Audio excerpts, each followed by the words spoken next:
I think they're all going to do really well this year. We met Avni Shah and her 3 boys walking along Fifth Avenue in Brooklyn. We do have to do a little bit of last-minute back-to-school shopping. But that's not an option for all families. The shelter system has exploded in size in recent years due to the migrant crisis, with thousands of more children lacking basic needs being funneled into the school system as a result.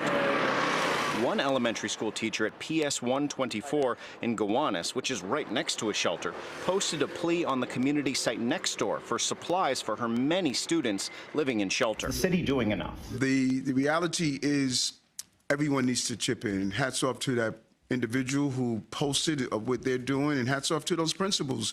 We have a lot of principals and teachers who have volunteered and stepped up to the moment. Mayor Eric Adams acknowledged this is a challenging moment, and his team says city schools often work with nonprofits and religious groups to fundraise and gather supplies around this time of year. But Adams says with the city having already spent billions on the migrant crisis, this is not something government can solve alone. This is a real call for all New Yorkers. That, all of us can buy, when we go in to buy for our children to start schools, pick up 3 or 4 different items and drop them off to the shelter. Still, many New York families are already struggling to cover the costs of school supplies for their own kids. Back along Fifth Avenue, Shaw says she and her children are seeing the need in their schools firsthand. They've experienced it a lot in their elementary school for sure.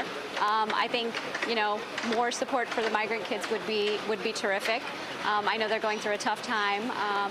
But I'm glad my kids are able to interact with all of these other kids that are coming from different countries.